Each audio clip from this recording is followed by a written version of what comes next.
Ma usun, et kõigil aiapidajatel on selleks kevadeks istutustööd tehtud ja nüüd peame hoolitsema selle eest, et meie taimedel, mida me oleme istutanud, oleks ka piisavalt süüa. See tähendab, tänases aianurgas räägime väetamisest. Jeneli, nii-öelda vanematest koolitundidest sinuga on mulle meelde jäänud, et kastmisväetis on see kõige efektiivsem väetis. Kas see vastab tõele? No tegelikult kõige efektiivsem üldse on kastmine ja kõige keerulisem. Ja tõepoolest kastmisväetisega saab taim siis ütleme väetise kätte õigesse kohta, et meil jääb ära see ajanihe, millal ma graanuli panen maha, millal see graanul seal lahustub, millal siis taim hakkab seda kätte saama. Aga kastmisväetiste puhul on tõesti see, et kohe ja õiges ajal ja õiges kohas on see siis olemas. Aga tehakse siis selline nõrk kastmislahus, pakendi peal ilusasti kirjas, et kui me võtame ka siit ükskõik millise substraali kastmisväetise, siis kui siit pealt lugeda, siis juure kaudu kastes on 2 grammi, okka ja lehe kaudu kastes on reeglina siis poole vähem ehk 1 gramm.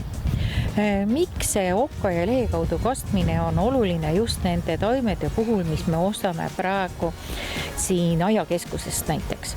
Ja meil on viimased suved on nagu niisugused kuivad, nii et kasta on taimi nagu nii kogu aeg vaja, istutatud taimed oleks jälgida 2-3 aastat, mitte minna selle peale, et ma juba 2 korda olen kastnud, mitte 2 korda, vaid 2 aastat tuleb kasta ja jälgida.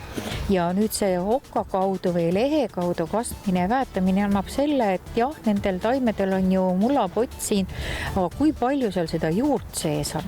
Et näiteks nendel suurematel puudel põõsastel on ju need juured kõik läbi lõigatud, mis tähendab seda, et tal see tasakaal juurte ja ülemise poole peal on nagu paigast ära. Et meie ostame seda, mis on üleval ja ei mõtle selle peale, mis all on. Ja see kärbitud juurekava lihtsalt ei jõua seda taime toita ja veega varustada. Seetõttu ongi siis oluline just see sama lehe ja okka kaudu väetamine. Ja miks mitte siis kasutada, siin on väga lihtne on seda teha, et tegelikult jälle nende samade substraali laustavate väetistega, kus juures substraalil on olemas siis selline pihustipudel, mis on siis mõeldud kastmiseks. Ja sellega, kui nüüd kasta niimoodi solinal, nii et puul ikkagi tilgub ülevalt alla, saab ta kätte nii selle lehe kaudu, okka kaudu kui ka siis juure kaudu maas selle väetise vee. Ja me ei ole nagu ka mulda valesse kohta liiga palju seda väetist pannud.